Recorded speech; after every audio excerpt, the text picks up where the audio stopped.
Failing to plan is planning to fail.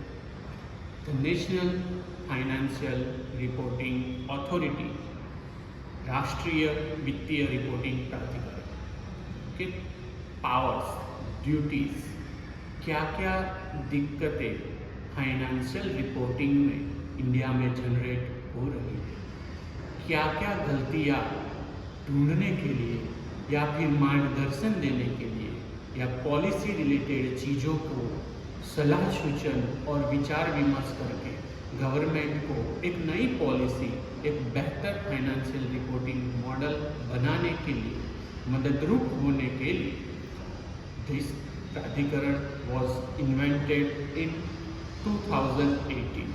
1 अक्टूबर 2018 को companies act 2013 के तहत सबसेक्शन 1 सेक्शन 132 के तहत national financial reporting authority NFRA का गठन किया गया। NFRA के गठन के बाद उसका मेन क्या काम होगा?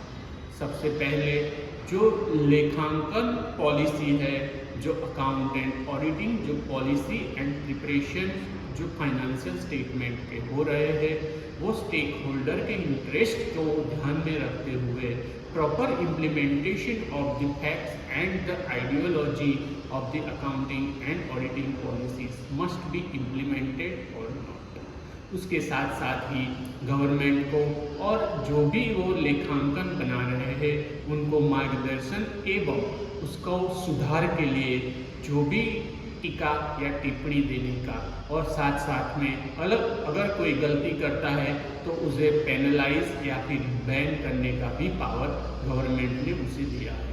तो आइए देखते हैं NFRA को कि उसके बॉडी में कौन कौन होते हैं।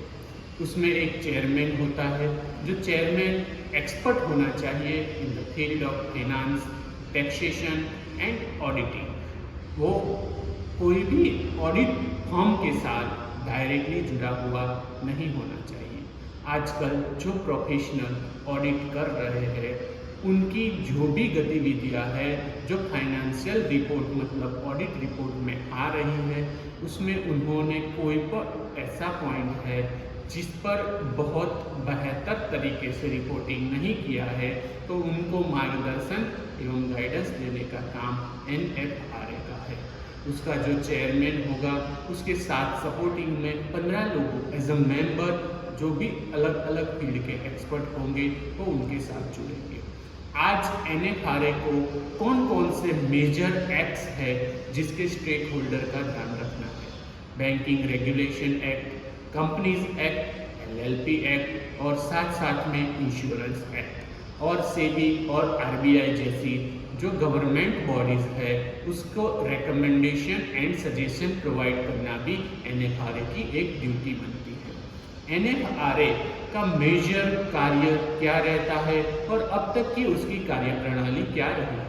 2018 से 2023 तक NFRA ने बहुत सारे जो भी लेखांकन परीक्षित थे उनका मुआयजा किया, उनको गाइडेंस भी दिया, ज़रूरत पड़ने पर उनको पेनलाइज भी किया और उनको as a professional service provide करने से बैन भी कर दिया है। तो एक बहुत ही इम्पोर्टेंट टॉपिक है जिस पर बहुत सारे जो भी professional in the field of audit है वो इसको इग्नोर करते हैं। ऐसे standard on auditing, accounting standard, standard on quality control, standard on internal control जैसे बहुत सारे अलग अलग विषयों पर अभी डिटेल स्टडी करने की ज़रूरत हो रही है। आज हमारे पास जो NFRA है, जो गवर्नमेंट ने कंपनीज एक्ट के अंदर बनाया है, उसके पास सिविल कोर्ट के जैसे पावर है। वो कोई भी पर्सन को ऑन समन बुला सकता है, उसकी जांच कर सकता है, जो भी प्लेस पर हो या फिर उसके जितने भी प्लेस हैं वहाँ पर जाके उसके पास से डॉक्यूमेंट मांग सकता है। उसने रिपोर्ट बनाने के लिए यूज में लिए हुए सारे डॉक्यूमेंट डिटेल्स NFRA के रिस्पेक्टिव अथॉरिटी को सबमिट करने होते हैं। वो समन दे के उसे जहाँ भी बुलाए, जिस वक्त बुलाए, उसे जाना होता है। अगर वो ऐसा नहीं करते हैं तो उन पर फिर पेनलाइज और सिविल प्रोसीडिंग एग्जीक्यूट करने की भी पावर उनके पास है।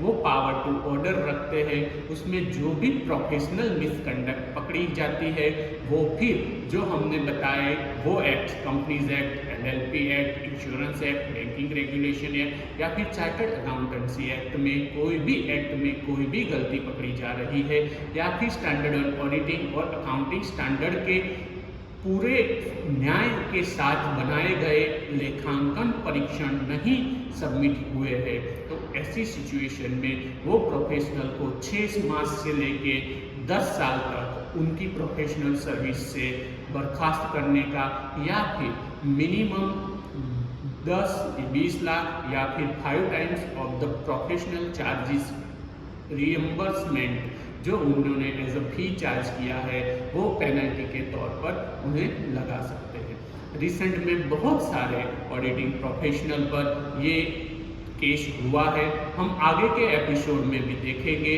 कि कौन कौन से एग्जीक्यूटिव और प्रोफेशनल पर ये हुआ है।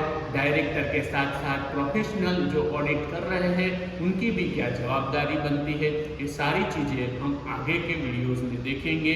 कौन कौन से स्टैंडर्ड ऑन ऑडिटिंग और अकाउंटिंग स्टैंडर्ड इम्पोर्टेंट है, क्या क्या ध्यान रखना चाहिए, कौन कौन सी गलती रिपीटेडली हो रही है। रिसेंटली NFRA ने बिग 4 को भी उनको गाइडेंस एंड व मार्गदर्शन देते हुए उनकी ऑडिटिंग पॉलिसी में सुधार लाने के लिए सजेशंस दिए हैं।